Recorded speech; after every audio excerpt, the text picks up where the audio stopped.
Hello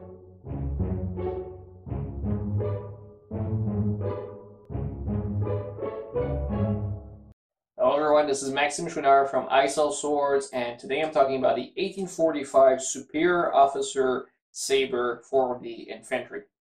So Matt Easton in the previous video talked about the 1845, did a comparison between the French and the British versions of that same infantry officer saber, and touched briefly on the superior officer version. And he had some questions about why the superior officer saber was made the way it is. Now, notice for some of the more Puritan viewers today that I will be using the term saber quite a lot to talk about a straight sword. Oh my God. Used to sword collecting, you might know that a lot of people consider that curved swords are sabers, whereas straight swords are swords.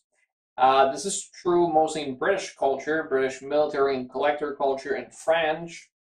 In France, military and collector culture, this is a little bit more complicated. So a lot of these swords, even though they are straight, will still be called saber, even in the regulations. So the official French regulations, you will see this called a saber. Why? Because it has a saber hilt. Simple as that. If it has a straight blade but a saber hilt, it will be called a saber.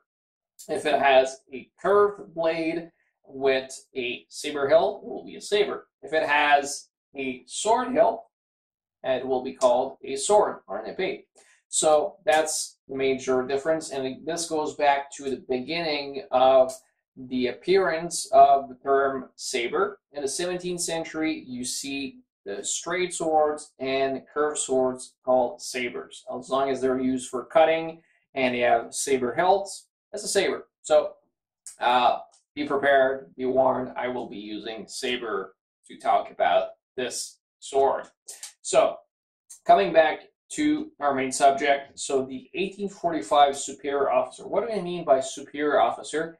Superior officers in the French military are ranking officers. So people who are from commander, major, colonel, all these superior ranks will be called superior officers.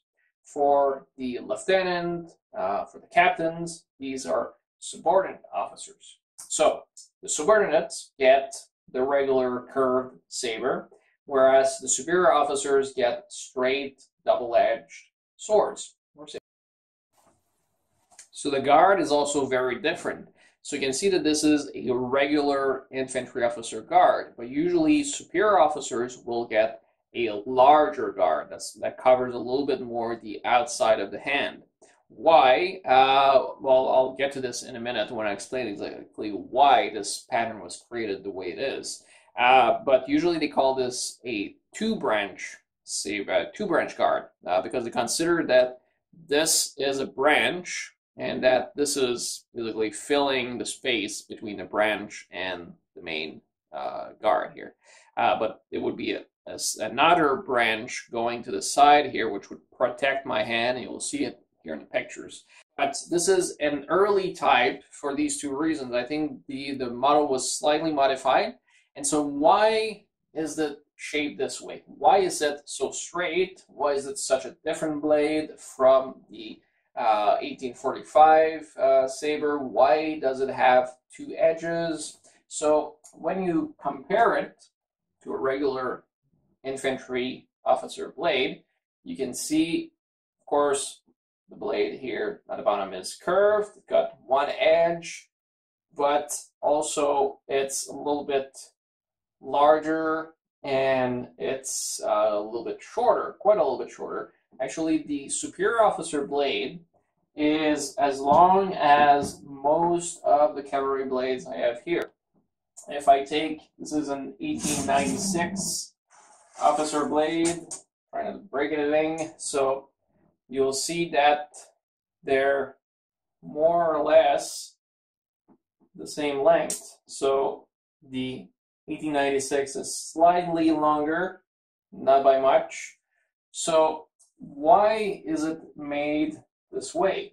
Well, I think the reason is that superior officers were most of the time on horse. So if you were superior officers, if you were a major or colonel, you would be spending a lot of time on a horse, traveling around, even in the battlefield.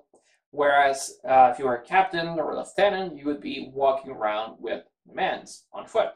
So if you spend most of your time on a horse, well, you want something that's longer to be able to reach people that would just be able to avoid your cuts just by crouching down. So you need something longer.